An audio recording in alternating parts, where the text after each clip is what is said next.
Eugene is your classic loser vampire, basically the Korean version of Edward Cullen.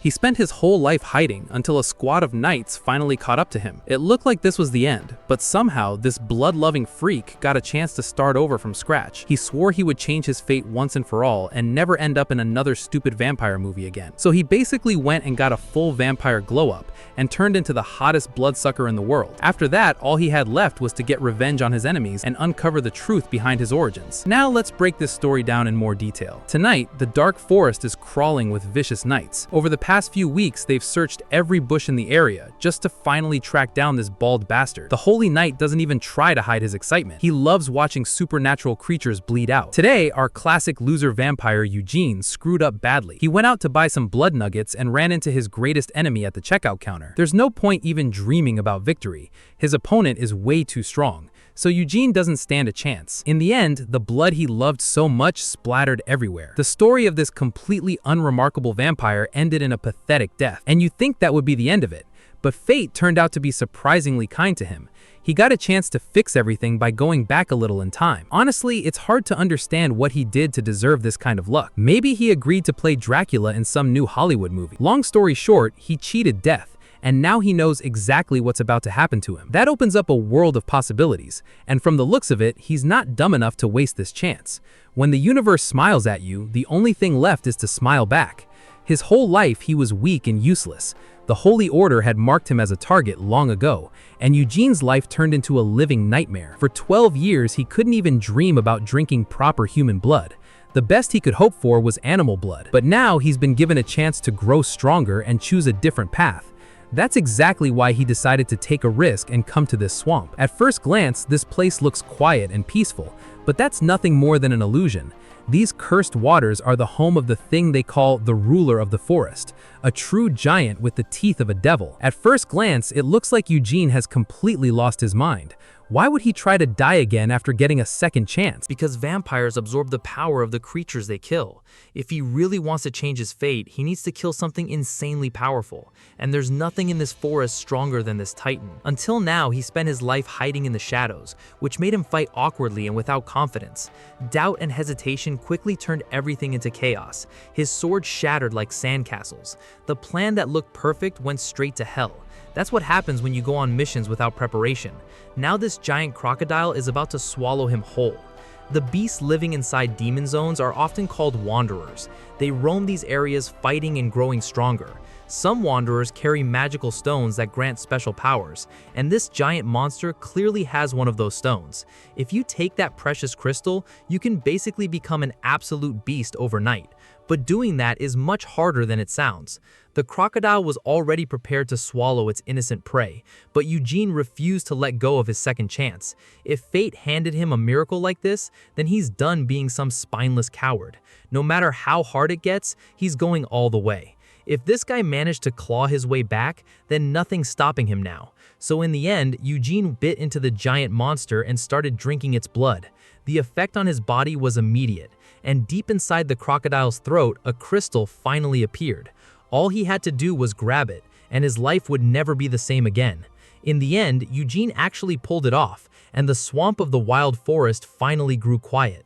Then a new ruler of the forest emerged from the water, and all that remained of the crocodile were tiny chunks of flesh. This is no longer some bald loser who still lives with his mommy at 40 years old, but a true vampire lord who craves blood and victory. To become the ruler of the forest, he had to drink enough blood and absorb the mana crystal, and this idiot spent his whole life feeding on chickens. But now that's all in the past, along with his bald loser phase.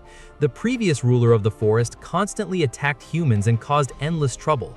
He conquered the swamp, forcing Eugene to search for a new home. Right now, he's clearly stronger than before, but even that isn't enough. To defeat the Holy Knight Chung Dilt, he needs to get on a whole different level. That bastard is obviously hunting vampires, which means time is running out.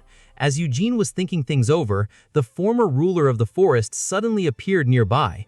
This flying creature immediately started threatening Eugene, hoping to reclaim control over the entire swamp.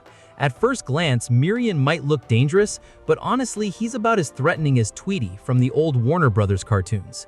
15 years ago, the crocodile stole this territory from him, but all this time he waited and hoped that one day his time would finally come. And now this place has finally been cleared of all that rot and can start thriving again. While they were talking, Eugene noticed that one of his tattoos had disappeared. Those markings had been on his body from the very beginning. He's certain he was born a vampire, even though he remembers absolutely nothing about his childhood. His memories only begin during the worst part of his life. Maybe those tattoos are actually restraints that are slowly fading away. Either way, he'll spend a long time trying to uncover the truth about his past. On top of that, the overjoyed Miriam decided to become the vampire's assistant. For some reason, he became convinced that Eugene was a god sent down from heaven. It would be cruel to disappoint him, especially since the guy was insanely persistent. Several days passed after that. Now we cut to the village of Broadwin. The village elder was warned that the red-eyed monster had returned. Everyone gathered near the main gate in complete shock, only to find a massive pile of dead animals waiting for them. This was long before anyone cared about animal rights, so of course everyone was thrilled to get that much food. Eugene had long been known as the red-eyed monster, but during the last 10 years he never caused any trouble for the village. On top of that, he kept bringing them dead animals and saving people from starvation. At first everyone feared him, but eventually things changed. Rumor has it he even started paying taxes. Now that he's cured his illness, he wants to return to society. These little humans practically owe him for everything he's done for them. Besides, he's ridiculously handsome now, and honestly, I think that's more than enough to convince the villagers to cooperate. Some of them even assumed this handsome guy might actually be a nobleman, because creatures this beautiful simply can't be monsters. Miriam stayed by his master's side the entire time. He couldn't understand why Eugene was giving gifts to villagers instead of eating the animals himself. Because Eugene already knows what's coming, and he can't just look away. Soon, mercenaries will slaughter every villager here, all because they need to capture one specific boy and take him away, because someone known as Sir Kerwin paid for it. And to avoid leaving witnesses behind, they'll have to kill the entire village. But this time, Eugene is going to stop the disaster. First, he needs to earn everyone's trust and act like a harmless little kitten. And for that, sometimes you have to get your hands dirty. The mercenaries finally appeared on the horizon, so sit back and enjoy the bloodbath. These guys think they cheated death and have nothing left to fear. But let's see what happens to that confidence once the vampire lord reveals his true power. They completely underestimated him, and then they saw that glowing crimson eye. From that moment on, the battle's outcome was already decided. One of the mercenaries lost his head instantly, and the rest froze in absolute horror. The hunt had begun, and nobody was escaping now. Just minutes later, those mercenaries were screaming like pigs at a slaughterhouse. They kept repeating that he wasn't human, but some kind of monster. Naturally, nobody even considered helping them. If you choose the life of a mercenary, then you'd better be prepared for the consequences. As for Eugene himself, he enjoyed every second of it. His entire previous life was filled with fear and persecution, but now he finally felt a creature that feared absolutely nothing. Nighttime is when he truly comes alive, because only at night can he push his abilities to the absolute limit. In the end, every mercenary was wiped out, and not a single innocent villager got hurt. Of course, they still had to put on a little performance and pretend that Eugene hadn't killed anyone. After all, there's no reason to terrify peaceful villagers who aren't built for that kind of brutality. That's because they never played Counter-Strike. So they claimed the mercenaries were killed by black wolves instead, the same wolves that occasionally attack humans around these parts. The villagers didn't exactly believe that story, but they decided to act like everything was normal. The bodies would have to be taken back and burned in the village so they wouldn't leave the forest looking like a crime scene. By the way, Eugene had killed those wolves himself just to make the whole story fit perfectly. While searching the dead mercenaries' belongings, he found a letter. The village elder immediately recognized Lord Turvin's seal on it. The frightened old man called for Khalid as soon as he finished reading, because those mercenaries had come after this poor kid's head. And the strangest part is that the boy always seemed quiet and harmless, so why would mercenaries want him dead? To understand that, we need to rewind a little. Back to when the vampire lord was slaughtering the mercenaries. Even at death's door, they still refused to retreat and kept hoping they could win through sheer numbers alone. Of course, that didn't work out at all. Even the leader's skills were completely useless. He begged Eugene to stop and tried to understand how he knew they'd be waiting on this road. Eugene calmly explained that this village now belongs to him and immediately asked what their actual mission was. This time, instead of hunting vampires, they got dragged into some twisted family drama. It turns out Khalid is Lord Turvan's illegitimate son. That explains the boy, but then why bring an entire army of mercenaries to the village? Obviously, to eliminate every possible witness. By the way, they weren't hired by the Count himself, but by his relatives instead. Looks like a serious conflict broke out inside the family. The moment Eugene heard that, his face twisted in disgust, like someone forcing him to watch a new Captain America Brave New World movie. That's because he heard the name Verdal Turvan, the commander of the Vampire Hunter Squad and assistant to the Holy Knight Chung Dilt. Long story short, he's a complete bastard who needs to die, and because of his knightly upbringing, even he wouldn't have ordered an entire village slaughtered.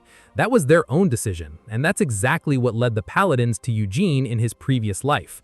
Everyone believed the village had been destroyed by a vampire, so they launched a massive hunt for him. Now the whole picture finally comes together, and this is the perfect chance to fix everything.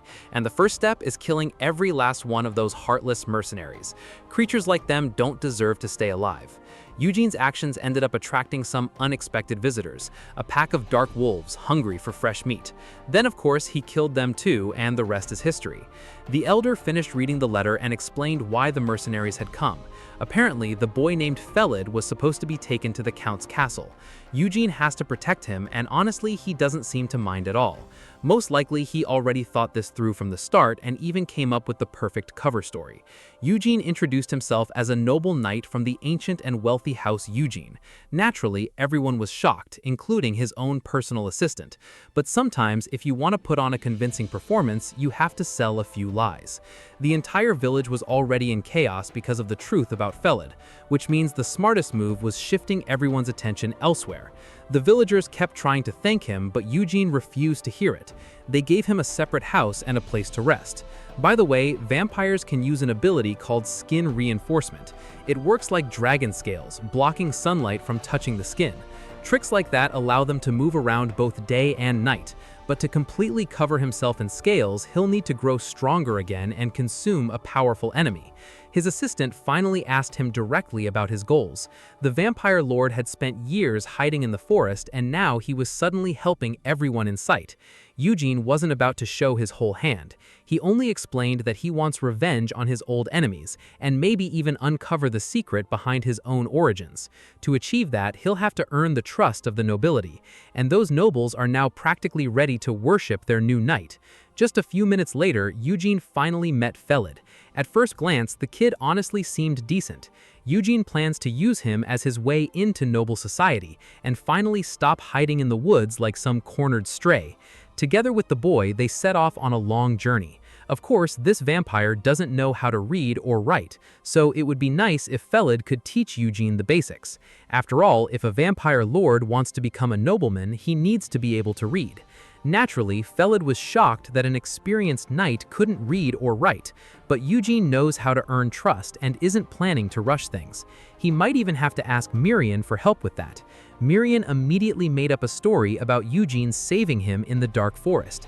The whole thing sounded ridiculously convincing, like a politician promising free money. On top of that, Eugene admitted he was ashamed of his lack of education, which won the boy over and made him promise to secretly teach him how to read and write.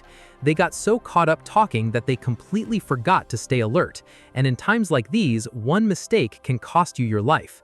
A sharp arrow almost punched a hole straight through Khalid's head. Only Eugene's incredible reflexes saved the boy from death. Looks like they ran into another group of mercenaries on the road. Usually, people like that take money for dirty jobs. But some of them are just ordinary bandits who kill for fun. I'm sure you can already guess what happened next. After all, the vampire lord is not the kind of guy you get to play with. He quickly decapitated one of the criminals and reminded everyone who the real boss was. Turns out, those supposedly fearless bandits are absolutely terrified of blood. At the same time, they made the exact same mistake as the mercenaries in the forest. Instead of turning around and running for their lives, they decided to fight to the very end, as if they couldn't feel that they were standing before the devil himself. The fight was over before it even started. Just a few minutes later, every last criminal was dead. Eugene always hated lawlessness. He could never understand how people kill others just for entertainment. Even as a vampire, he tried to restrain himself and hunted ordinary animals. Long story short, this is basically another killer wearing priest robes. He slices people apart and genuinely believes he's doing the right thing.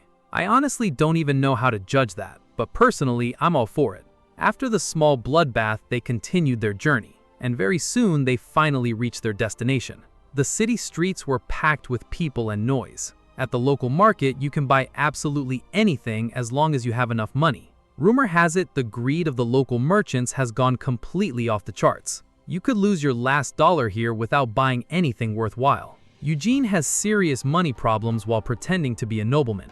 It'll be fun watching him bargain while being completely broke. To make money, you need something to sell, like the hide of a black wolf. Normally, something like that would fetch a decent amount of cash, but the local merchants are way too cunning. One glance at a customer is enough for them to figure out exactly how much they can squeeze out of him. Judging by Eugene's worn-out clothes, he looks like a broke wanderer and an easy target, which means they'll offer him almost nothing for his goods. But that doesn't mean he has to accept such humiliating terms. Sometimes one terrifying glare is enough to scare even the boldest merchant. After all, it's not every day you see crimson eyes glowing with hatred and bloodlust. That stare alone was enough to get himself a much better deal. And Eugene didn't stop there, but kept turning up the pressure, all so he could squeeze the highest possible price out of that wolf hide. The negotiations only stopped once the merchant literally ran out of money. And that's how our protagonist made his first real money. Honestly, I'm pretty sure most billionaires got their start the exact same way. Eugene is slowly learning to read and write, though he still has a long way to go. He needs to work on himself from the inside out if he wants to truly fit the image of a lord. After all, everyone knows vampires are aristocratic creatures and lovers of fine art. And if we're being honest, our protagonist still looks more like some homeless dude than a nobleman. And only now do we learn that the tiny blue assistant, Miriam, is completely invisible to everyone else. Which means Eugene looks like he's constantly talking to himself. As for Khalid, the boy is slowly getting used to his strange new friend. They found common ground and ended up chasing the same goal. Besides, he enjoys teaching Eugene because it finally makes him feel important. Their evenings became more enjoyable, while the warm campfire made everything feel a little more comfortable. This is also a good time to ask what Khalid himself thinks about his future. After all, he's supposed to become part of a noble family and leave poverty behind forever. His mother never told him anything like that, so he still has a hard time believing he belongs to an aristocratic family. Honestly, he doesn't even expect his father to accept him as his actual son. In other words, he's already preparing himself for possible failure. Their conversation was interrupted when armed men appeared nearby. Good weapons, armor, and military discipline tell you everything you need to know. Most likely, these are professional mercenaries, nothing like the random lowlifes Eugene met earlier. Lying would be stupid here, especially since in this case he can actually tell the truth. The vampire lord admitted they were heading to Count Tyrvan's castle, and it turned out the mercenaries were going there too. They suggested joining forces so the trip would be less boring, and they said it in a way that clearly implied Eugene didn't have much of a choice. Apparently, only their leader was still relaxed enough to not start trouble. His name is Partek, as if his parents gave up halfway through naming him. One young rookie didn't believe Eugene could actually be a knight. After all, the whole story sounded way too fake. On top of that, nobody had ever heard of an aristocratic house Eugene, which means his lie could fall apart any second. Are we about to see another episode of the blockbuster known as Bloody Guts? In reality, the mercenaries didn't come over for nothing. Deep down, they didn't care who Eugene really was. Besides, if something went wrong, he could kill every single one of them, which gives him plenty of room to maneuver. But everything worked out when the blonde idiot named Raven ran his mouth a little too much. The squad captain simply knocked him out with one punch, so this little brat would finally learn to watch his tongue. He had been warned that the squad had iron discipline, but apparently he wasn't listening. After that, the captain apologized to Eugene and the awkward little incident was over. Maybe that was when Eugene realized he needed to become a nearly perfect knight if he wanted to avoid this kind of mess. The mercenary squad stopped nearby. Nobody bothered anyone unless you count that loud little idiot. After waking up, he was once again told not to snap at strangers, especially when those strangers call themselves knights. Thanks to his experience, the captain understood that you can't judge people only by the size of their sword or the confidence in their voice.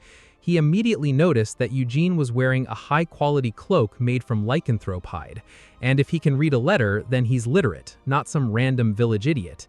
While the young blonde kept spouting nonsense, the knight was making barely noticeable movements. He shifted one leg back and moved his right hand inside his cloak, which means if things had gone wrong, he would have turned the place into a blood blender within a second. Now that's what I call experience. One glance is enough to understand you're dealing with a real professional. After all, grown mercenaries don't fear knights for no reason. Knights are trained from childhood, drilled, and taught to kill like children in ancient Sparta. These are people of iron discipline and incredible combat skill. This isn't some kid-friendly Marvel movie. Here, everything is real. Even the title has to be officially granted. On top of that, pretending to be a knight is a serious crime. A weakling who isn't confident in his own abilities would never dare do something that insane. Even if he isn't a knight, he's still clearly a professional who can kill with his eyes closed. The mercenaries are also heading to the Count's castle to help clear a new dungeon. They assume Eugene has the same goal, which means there's no point picking a fight with him. Still, our hero did end up looking suspicious, Which means his acting skills still aren't exactly top tier. And honestly, that reminds me of someone. To shake off the extra suspicion, the Lord decided to take a step forward. He decided to suggest traveling together himself, as if they were old friends, and he did it in a way that made the offer impossible to refuse. In the end, they finally reached Martella, the territory of Count Turvin. Traveling with the mercenaries helped him gather information, and so far this partnership has more upside than downside. Mirian constantly eavesdrops on the mercenaries' conversations. Apparently, the Count's health has gotten worse, and he might even be near death. They found the new dungeon on his land, and people are already preparing to clear it. There's good money to be made in a dungeon, and that's the mercenaries' main goal. Now the real question is what happens to Felid if his so-called father dies soon? Could his entire long journey turn out to be pointless? Or maybe everything is different and much more complicated than it seems. We can't rule out the possibility that the Count wants to leave everything to his heir, and now that's getting interesting. This is starting to feel like a Beverly Hills family drama. At last they arrived at Rose Castle, a beautiful place that, of course, belongs to the Count. They were immediately greeted by the Count's eldest son, Mr. Kamar. The mercenaries confidently stepped forward to explain their purpose. They didn't arrive empty-handed and brought all kinds of goods with them. Then all attention shifted to Eugene and his assistant. He calmly introduced himself, but didn't get the chance to introduce the boy. Then a familiar voice came from one of the armed men. This was the man responsible for checking visitors before letting them into the castle. That voice was impossible to forget, like it had followed him straight out of his previous life. He was the first one to discover Eugene when he was hiding in his little hideout. Together with the Holy Knight, he tortured the poor vampire for a long time. This is Sir Vertel Turvin, or to put it simply, the demo version of Thor. You can tell right away that the Count's second son is used to competing with his older brother. They never got along, mostly because both of them wanted to look better in front of their father. Eugene had to interrupt their conversation and hand over the letter from the Elder of Broadwin. Vertel immediately reached out to take the letter, but Eugene had no intention of giving him anything. He handed the letter to the older brother instead, clearly showing who he considered the real authority here. According to his story, wolves attacked the mercenaries, none of them survived, and Eugene brought the boy here himself. At least that's how the legend goes. The irritated Vertel ordered the guests to be washed and dressed in proper clothes. Then he frowned and stormed off like an offended little girl. Then Eugene's clear, loud voice rang out. The vampire lord wants to discuss his reward and demands an audience with the Count. Naturally, nobody here plans to tolerate that kind of arrogance, so the situation starts heating up. On the other hand, he did complete the mission and deserves a reward, but the Count is in poor condition and probably isn't ready to meet random guests. The second son refused Eugene several times, but the older brother chose a different approach, either to get on Vertel's nerves or because he genuinely thought it was the right thing to do. Either way, the brothers clashed again like starving dogs. In the end, the younger brother still won, just like he always does. Looks like meeting the Count really isn't going to happen. And now we get to see what happened next. That was when someone else stepped in. someone radiating confidence as he spoke to the Count's sons. He had brought in mercenaries who stole money from villagers and slacked off during training. Then he suggested killing at least one of them so the rest would stop screwing around. All of this happened right in front of Eugene. Vertel didn't want any unnecessary eyes seeing this. By the way, the huge guy with long pink hair is named Fred. He's a knight with a bright future ahead of him and one of the strongest warriors in the city. The guy is insanely strong and insanely skilled, so it's better not to make him angry. Most likely he's here because of the newly discovered dungeon. Right now, many knights and mercenaries are rushing here to cash in on the dungeon raid. Of course, plenty of them are psychos who want easy cash, while others want to use the raid as a springboard to land a job with a rich family. Eugene quickly realized the mercenaries were now out of work, which meant he could cooperate with them. I don't know what they talked about, but I think we'll find out soon enough. Later that evening, the lazy fighters were finally put through hell. Kemar watched all of this with a deeply unhappy expression. He knows he probably won't become heir because his younger brother is way too cunning. If Vertel is the one who opens and clears the dungeon, Kemar won't have any chances left. Family drama is always interesting to watch, especially when nobles are involved. But Kemar suddenly found an ace up his sleeve. While nobody was watching, he arranged the meeting with Eugene. There was no need to worry about money because the reward would be paid in full. The conversation started smoothly.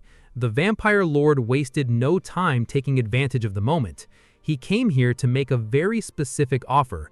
Eugene wants to join the dungeon raid team. Kemar's response was strange because he burst out laughing. He already knows Eugene killed 5 bandits on the way here, and most likely Eugene wants to boost his reputation through the raid. He's willing to take only a small portion of the reward, just so he doesn't come off greedy. But beyond that, he understands perfectly well what's happening inside the Count's family, which means Kemar needs help more than anyone. Eugene asked for such a modest fee that it actually looked suspicious.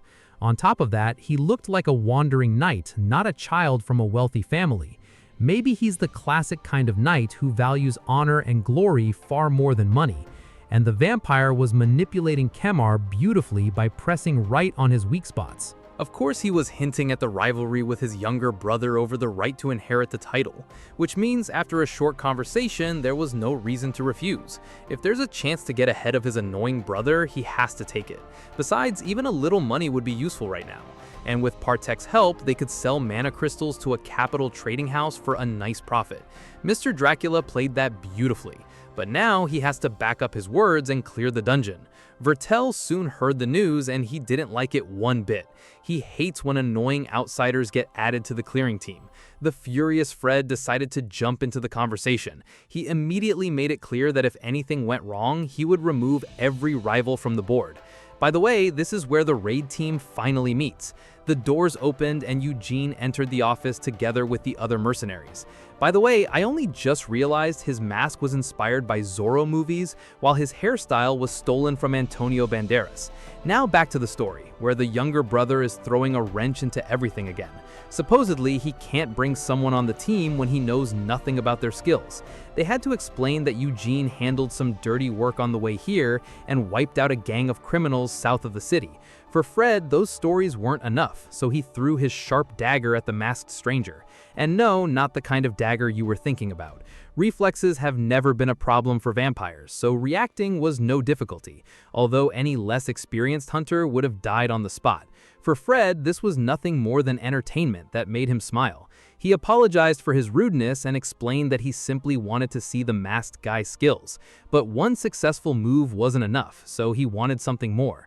After a short discussion, the two brothers agreed to hold something like a sparring match. The whole castle showed up to watch. After all, people know exactly who Fred is. His name alone already guarantees a spectacle, pools of blood, and severed limbs. Everyone looked at the unknown man in the mask like he was already dead. Even Fred himself didn't hide his confidence, fully convinced he would win.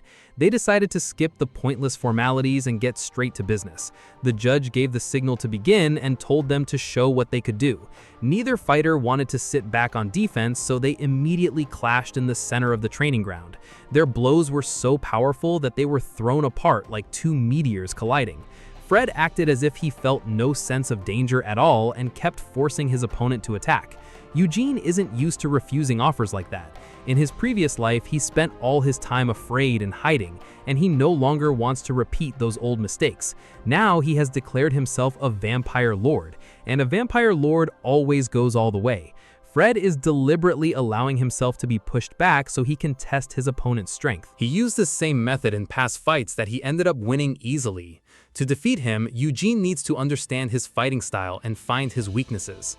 By the way, during another clash, Fred became convinced that his opponent was definitely not a knight. Knights fight in a completely different way, and that detail is impossible to ignore. For someone who has survived countless battles, recognizing a knight is easy. To stop him from saying too much, Eugene needs to shut him up, preferably forever. But for now, Eugene is running into serious problems. He may have become much stronger than before, but you can't buy skill with a crystal. Strength and speed are great, but martial arts and swordsmanship matter just as much. He simply doesn't have the basic skills for defense, offense, or counterattacks. He's like a strong powerlifter who stepped into a boxing ring and suddenly learned how important timing is. Long story short, things are going like absolute garbage for our protagonist right now, and if he keeps this up, he'll be joining the corpses very soon. That's exactly why he clenched his fists and rushed forward to make a comeback. The moment Eugene felt defeat closing in, memories from the past flashed before his eyes. For him, it was the same as a regular guy being thrown back into school. In other words, pure horror you wouldn't wish on your worst enemy. In the second round, they were already fighting on equal footing, although judging by Fred's face, he still didn't feel threatened at all. When it comes to raw strength, he clearly surpasses the vampire. However, Eugene is already on his second life, and his experience is on a completely different level. But the moment he tried to use that advantage, he lost his balance, all because of a basic close combat move straight out of jiu-jitsu. And just when it seemed like death was already knocking at his door, he somehow found a way out.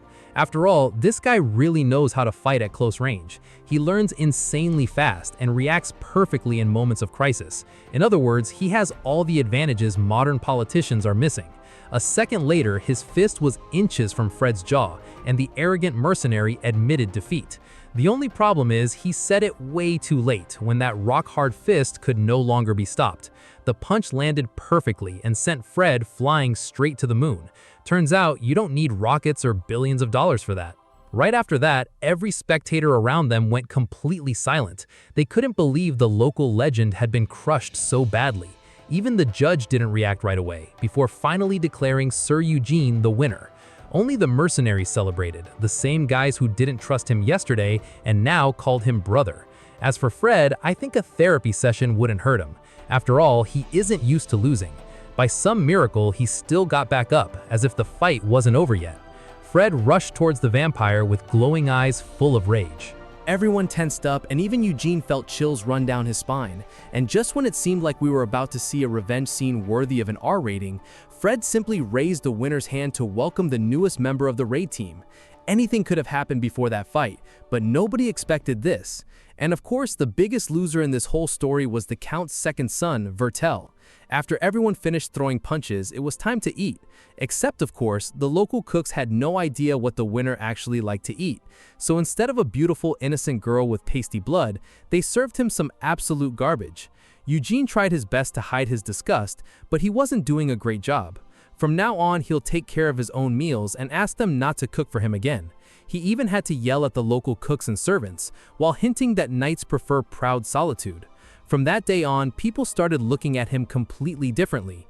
Now yesterday's loser was being treated like the local superhero.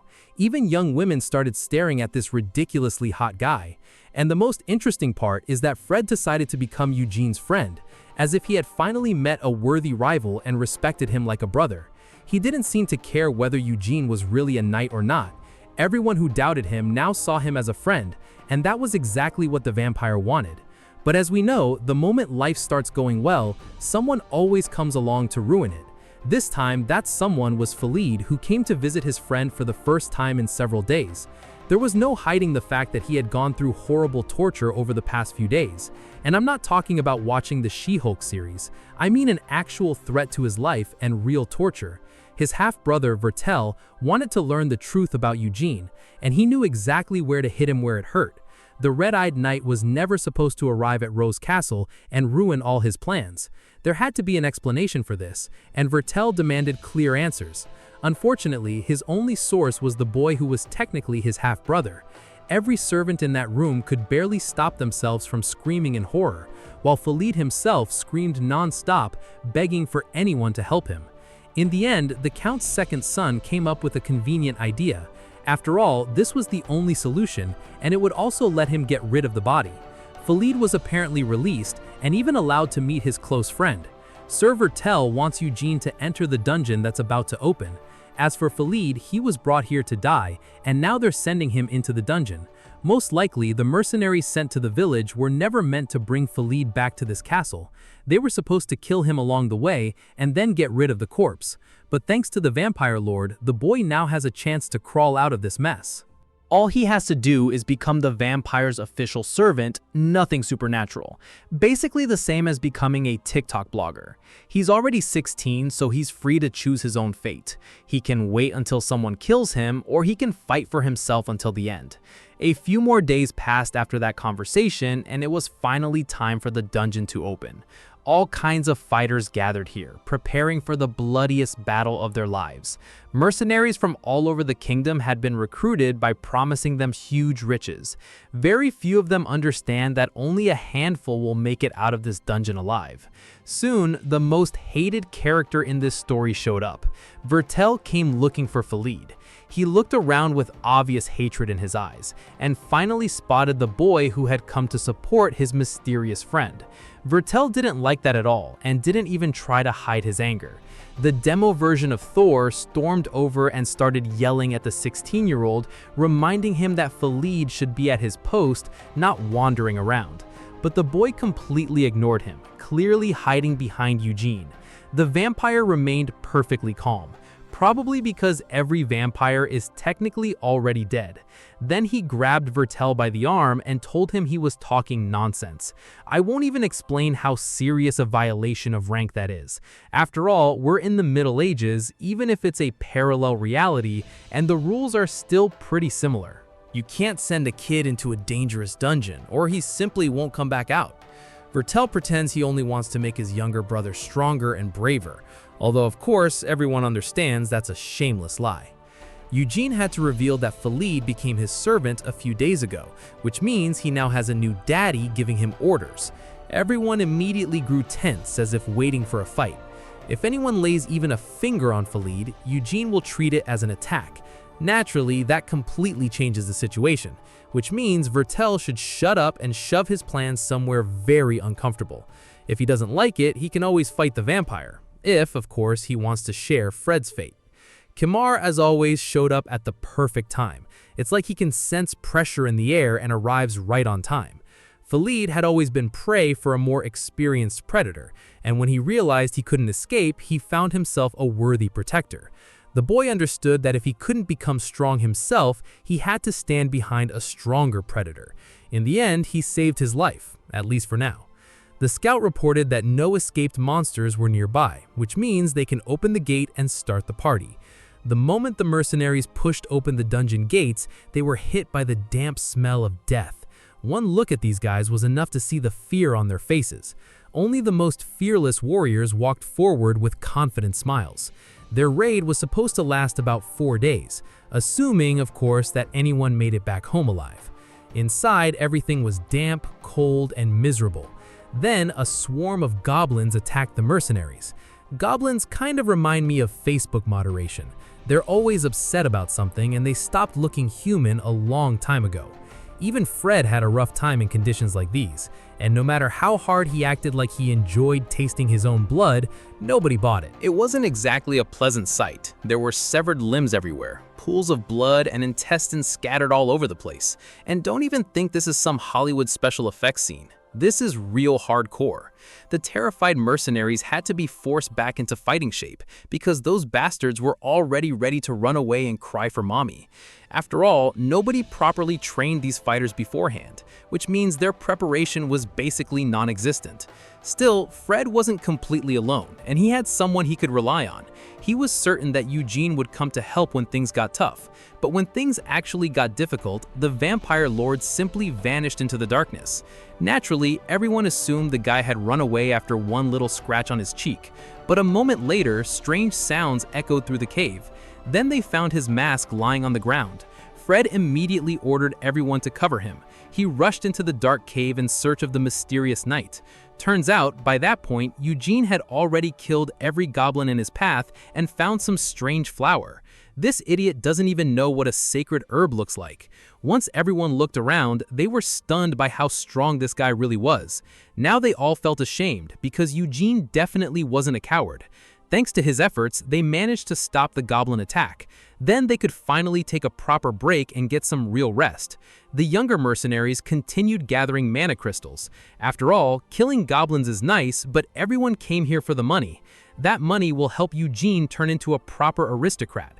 Although the mana crystals clearly aren't as large as he would like, when he killed that crocodile, he received something much bigger, which means he needs to find a massive monster inside this dungeon, so he can claim a truly major prize. Strange sounds suddenly echoed nearby. The barely rested mercenaries nearly started shaking again. Eugene and Fred moved forward to keep things under control. Most likely, the monsters deeper inside the dungeon used goblins as scouts, which means far more dangerous creatures are waiting for the mercenaries ahead. At this point, every single one of them probably understands where this is going. After all, every step brings them closer to the dungeon's heart. Only Eugene is happy about what's happening. When he killed the giant crocodile, he gained special abilities, and of course, he wants to do it again. Then he heard footsteps approaching. Fred suggested greeting their unexpected guests with a spear.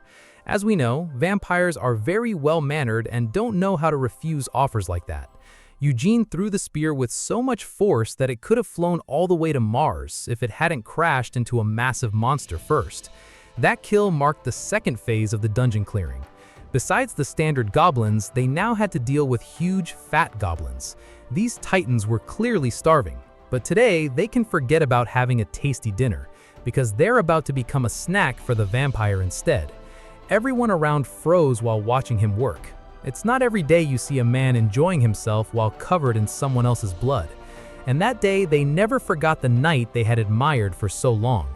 During normal conversations, he was quiet and calm, but when it came to fighting, he turned into a savage lion. Noble swordsmanship and relentless pressure made one hell of a combination. Not a single massive monster had any chance of dealing with that kind of threat. This man was nothing like those classic knights who rescue kittens from burning houses. He was something else, something dangerous and strangely thrilling. That day, the mercenaries didn't see a man, but a beast breaking out of its cage. Thanks to his actions, they cleared the second phase and bought themselves more time to rest. This time, there were even more dead and wounded, and most of the survivors walked away with serious mental scars. Now nobody knew how they were supposed to keep going. The real problem wasn't even physical exhaustion, but their heads. Most of the mercenaries couldn't forget the bloody scenes they had just witnessed. After what Eugene had done, even a therapist wouldn't help them. Technically, they had already achieved all their goals and could return, but the pale vampire kept insisting that he wasn't tired at all. He felt ashamed going back with such a modest haul and suggested a dungeon vacation instead.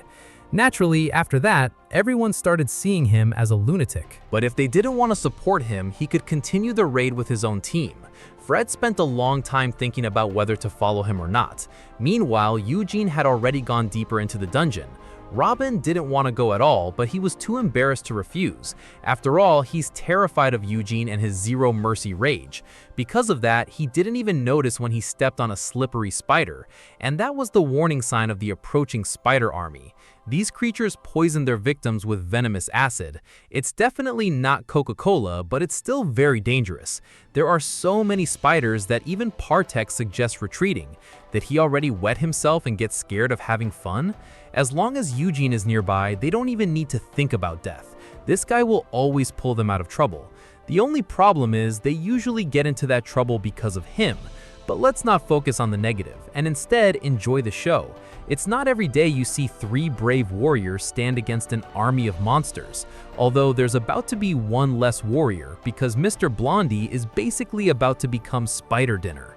His entire life flashed before his eyes. He managed to accept his death and only regretted ever being a Captain Marvel fan, although nobody forced him.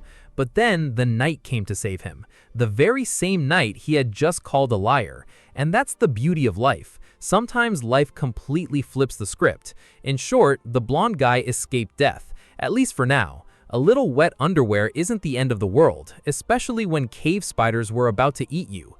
You'd think the worst was already over, but the captain's face said otherwise.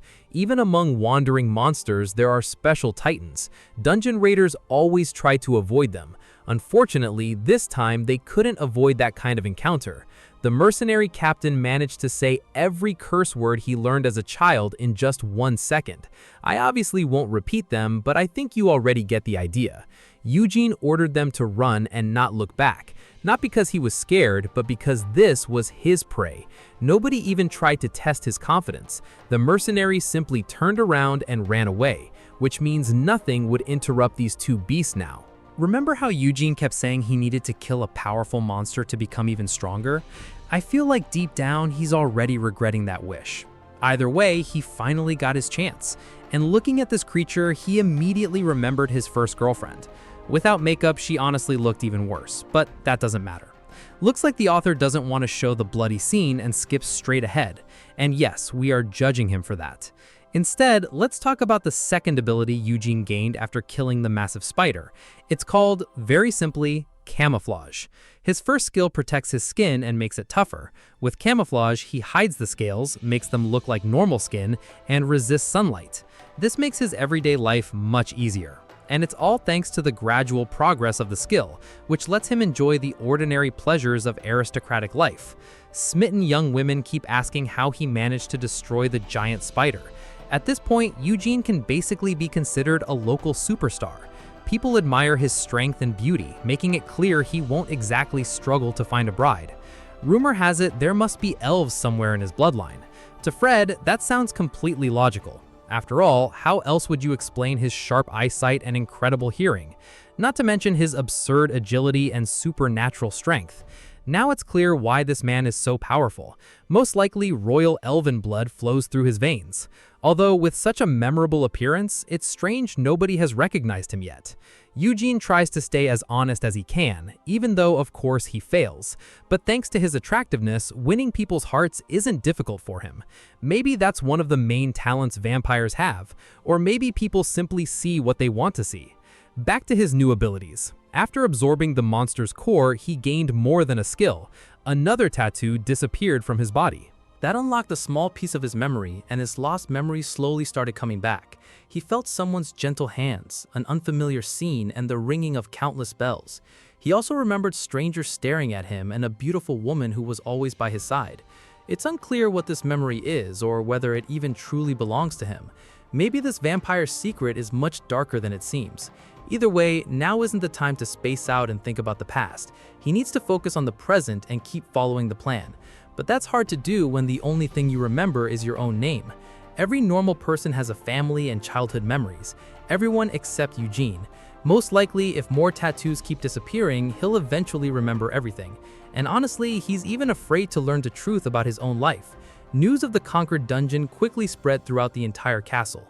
Naturally, the Count himself heard about it. He wanted to see the 2 mercenaries who had killed the most monsters. Eugene needed a document proving his identity. After hearing that, the Count immediately decided to give him a gift.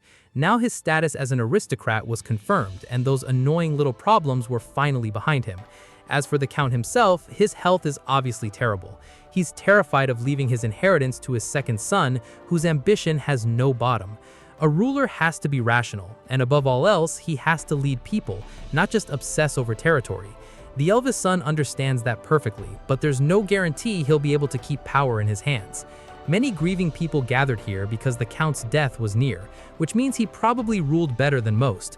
But there are also people who wish he would die as soon as possible. After the Count's death, Fred immediately got ready to leave.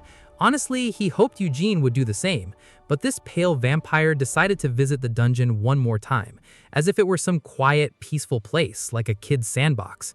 In short, the friends went their separate ways, though, of course, Fred hopes they'll meet again soon. He enjoyed fighting alongside Eugene, even if this guy always kept people at arm's length. They shook hands and looked each other in the eyes, without saying a single word. The mercenary squad is still working with the vampire. They plan to go to the market to buy themselves new horses. After all, every self-respecting warrior needs a horse. Eugene's new squire is already eager to help him, but that kind of help won't be needed anytime soon. At first, Felid didn't understand what any of this meant, or what he would be doing, but time quickly made everything clear. It happened right after they arrived at their next stop. This is where the largest trading port in the kingdom of Kyler is located. The city of Marn is always packed with merchants from different regions, but even they had never seen this much dungeon loot before. And most importantly, all that loot belongs to one single knight. Felid got stuck carrying all that heavy loot, and the 16-year-old clearly wasn't built for it. Meanwhile, Eugene's dragged-out negotiations with the merchant continued. Also, they could set up representation with the Palin Trading Company. For deals like this, they needed to speak with Billmore, who would handle the sale of the new loot. Any valuables from a dungeon need to be sold, which means cooperation with merchants is absolutely necessary. I'm not going to retell all these boring negotiations. Let's jump straight to the most interesting moment instead, when some rich old geezer suddenly burst into the office. Partek immediately sensed trouble. After all, standing before them was the personal secretary of the guild's deputy head. He had far more authority than Billmore, the man they had originally been dealing with.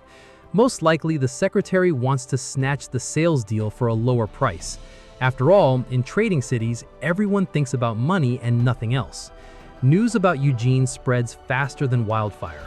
Everyone already knows this guy is a real dungeon-clearing monster. The deputy guild leader wants to offer him a special contract in her private office. The secretary wanted to make money off an unknown rookie, and then he felt Eugene's overwhelming aura. In that second, Grail started shaking like a freezing puppy. He'd better explain what makes his offer worthwhile. If the terms aren't better, then there's nothing to even talk about, so either pay up or get out. Just a few minutes later, the secretary couldn't handle the pressure anymore. He apologized and hurried away.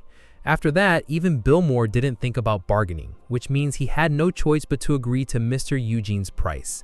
Their cooperation would begin immediately, and all they had to do was head outside and get started. Meanwhile, the secretary told his boss about the rejected offer. She wasn't too upset because she knows knights are difficult to deal with. An experienced merchant knows how to manipulate people. On top of that, she noticed Eugene still hadn't bought himself a proper horse, which means one single gift might help melt his cold heart. A little later, Felid received some unpleasant news. He would stay here and sell the loot pulled out of the dungeons. Let's be honest, that's not exactly what a 16-year-old boy dreams about. In reality, he wants to be a millionaire and roll around in luxury, not trade spider crap. He needs to understand that you have to start small before you move up. Besides, a squire is supposed to help his lord, and that's exactly what they're asking him to do. A few more harsh words were enough, and the boy agreed to take the job. If not for Eugene's help, he would have been dead long ago, so he should say thank you and stop whining. One day, he'll be able to stand beside his master in a bloody battle. He just needs time until the kid is ready for that. And doesn't soil his little pants during the fight. Well then, we've dealt with the little brat. Now let's head deeper into the trading city. Here, money runs out faster than replies in the free version of ChatGPT, and any self-respecting vampire wants to buy himself something special, like a knight's cloak or high-class armor. Ordinary mercenaries can only dream about armor like that. Even in wealthy families, gear like this gets passed down as an heirloom. The potential purchase will have to be delayed, because a huge horde of wandering creatures appeared at the outskirts of the city. They're already trying to break into the city and destroy everything here. This is the perfect time to step in and clear the perimeter. After all, the government promises big money for clearing them out. And as we already know, mercenaries love money more than they love themselves. The moment there's a chance to earn, their eyes nearly pop out of their heads, and everything depends depends on the vampire lord's decision. They didn't even get to talk before someone showed up with a gift. Secretary Grail came to give Eugene a new steed. That silky black fur and muscles like steel cables were impossible to ignore. Although the gift is of course completely unexpected. Are they really trying to bribe an inexperienced knight? At first, Eugene frowned and even got angry. Then he happily accepted the insanely expensive gift and didn't forget to thank the deputy head. After that, he immediately rushed forward to make some money, so he could later invest in Nvidia shares. Now we cut to the forest east of the city. The local goblins had already managed to kill several guards, and then they were instantly beheaded. And fighting on horseback is actually a lot of fun. It not only guarantees speed, but also lets you attack taller opponents. The local guild completely failed to do its job, and that only works in his favor, because now he won't have to share the loot with a bunch of slugs. Just a few minutes later, he reached an open field and saw a straight-up horror movie chainsaw massacre. One glance was enough to understand that the local guild had massive problems. Their fighters were dropping by the second, but they still fought to the last drop of blood. All so they wouldn't let these stinking goblins into a city full of women and children. Unfortunately, that noble-looking steed turned out to be nowhere near as fearless as its owner, so the righteous knight Madrick ended up on the ground in a very dangerous position, and his situation was getting worse with every passing second, because the hungry goblins had no intention of letting go of his pretty little face. I wouldn't be surprised if they mistook him for a woman, and then something horrible would begin, something better left completely off screen. Eugene seemed to sense that this was the exact moment to intervene, before our story received an 18+ rating. He moved quickly and confidently, just like always. Every goblin surrounding the knight quickly lost their lives and finally calmed down. Madrick, who clearly has Rapunzel somewhere in his family tree, even relaxed too early, and once again survived only thanks to Eugene's timely intervention. Of course, he got curious about the vampire and tried to learn his name, as if that matters at all in the middle of a battle. He'd better draw his sword and start fighting before these disgusting monsters tear the whole area apart. Right after the battle ended, they returned to the city. The silver-tongued knight rushed to tell all the locals everything that had happened. Even Quentin Tarantino or Steven Spielberg would envy his talent, because this guy is a master storyteller. People didn't believe him at first. It's not every day you hear about one man killing an entire crowd of huge monsters. But some people still believed in the new hero and started discussing his achievements. The rumors quickly spread across the city, and rumors like that can piss off people who are used to controlling everything. For example, the former head of the trading guild and current mayor of Marne, Mr. Louis. He reminds his granddaughter that the more famous a knight becomes, the harder he is to control. She asks him to calm down and reminds him that all power is still in their family's hands. The girl asks him to pay attention to the squire carrying out Eugene's little errands. They say this young boy is the son of Count Turvin himself. Their intentions are unclear, but they definitely came to this city to make money. Maybe they needed to support Felid in the battle for his father's inheritance. Long story short, the red-haired troublemaker suggests befriending the guests so they can profit from it. She wants to gain a loyal knight and then build connections with the county. The mayor liked her ideas and decided to send the local hero a heartfelt gift. Once Lucy received approval, she immediately got to work. She returned to her home and arranged the meeting.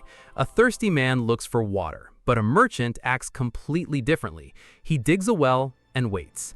A few minutes later, a guest finally knocked on her door. She smiled and made it very clear how happy she was to see him. Standing before her was none other than Sir Eugene in his new blood-red armor. He came to thank her for the gift he had received early that morning. At first glance, he didn't surprise the lady of the house at all. He was the same typical knight as everyone else who had visited before him, but none of them had ever ripped off a monster's head bare-handed, so this guy deserved respect. His new armor is truly impressive, and it's obvious right away that he paid a fortune for it. Eugene didn't forget to introduce the companions who help him kill monsters. After that, Lucy was ready to begin the real conversation, but Eugene had no intention of following her prepared plan. He came to thank her for the gift, and after that, he was done. He wasn't planning to stay here and chat about lady talk. He already has enough work clearing dungeons in the neighboring county. Lucy clearly wasn't used to this level of arrogance. She shouted and ordered the knight to stop immediately. This spoiled little redhead clearly considers herself the kingdom's main princess and won't allow anyone to treat her like this. Eugene needs to understand that he can't ignore the city's leading family. They've already given him plenty of gifts, so it's about time he showed some respect. Lucy began playing mind games. She hinted that he wasn't Marne's hero, but a dishonorable knight with no manners. One look at Eugene was enough to understand how much he disliked those words. Long story short, beautiful Lucy can't let him leave that easily. But at the same time, Eugene has no intention of paying for the gifts he was given. Some pathetic merchants will never scare him, and if they try to cross the line, he'll quickly show them who's daddy here. He's satisfied with working with Billmore and doesn't plan to change anything. And if they decide to spread lies among the townspeople, Eugene won't be responsible for what happens next. He'll find everyone who messes with his reputation and rip out their tongue. I think those words were enough for Lucy to finally understand her place. He clearly hinted that if a war begins, no knights will save them from what's coming. Partek even had to apologize for his master being way too direct.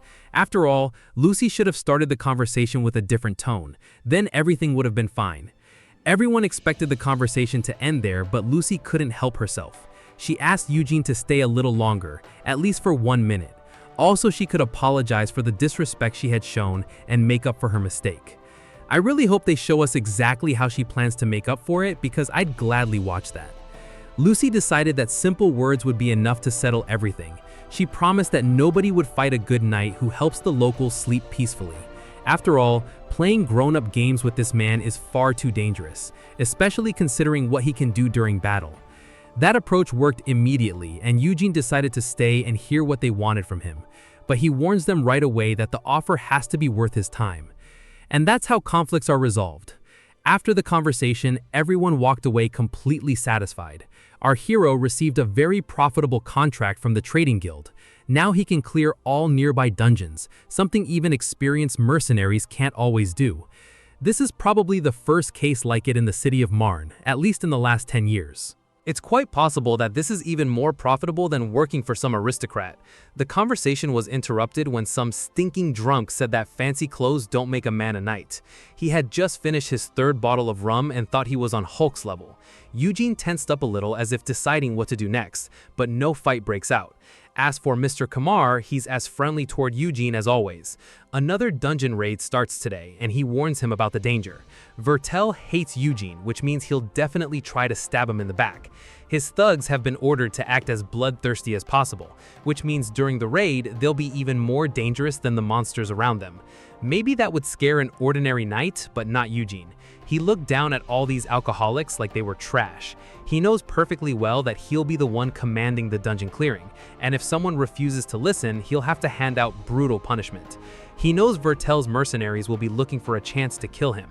Well then, in that case, he doesn't mind having a little fun, especially since he always has allies nearby ready to cover his back.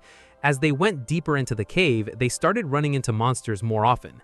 Eugene stayed at the front and handled most of the work himself. He had no problems and no pity for the monsters either. And all the other mercenaries became convinced that the rumors were completely true. This guy really is a professional, and underestimating him would be stupid. Still, the bald mercenary was waiting for a chance to stab him in the back, simply because he had been promised an enormous reward. As they advanced, the squad grew smaller and smaller. Only the most fearless bastards in the kingdom remained nearby. Then Eugene suddenly told his allies to pull out of the raid, making it clear he had a plan and didn't need anyone getting in the way. During a break between battles, Eugene remembered Fred, who, besides his skills, was a true leader. He knew how to unite mercenaries around him and keep morale high. With him around, this dungeon would have been cleared twice as fast. By the way, I wonder what he would do if he were in Eugene's place. After all, traitors are standing nearby ready to reveal their true colors. If they really want to have fun that badly, then no problem. The Vampire Lord will give them that chance. But there will be no way back and no chance to apologize. Everything around them went dark, and no fire could save them. Fear and uncertainty wrapped around the mercenaries. In the middle of total darkness, they saw only glowing red eyes. Then, screams of horror and pain rang out. Blood sprayed in every direction. They begged the vampire to stop, but he didn't listen. For him, this was pure pleasure. After all, years of feeding on animals had finally caught up with them. Once Eugene finally reached human blood, he couldn't stop himself. The bald drunk desperately tried to light a fire, as if that would help in a situation like this. It's time for him to admit that his fate is already sealed, all because he messed with the vampire lord named Eugene.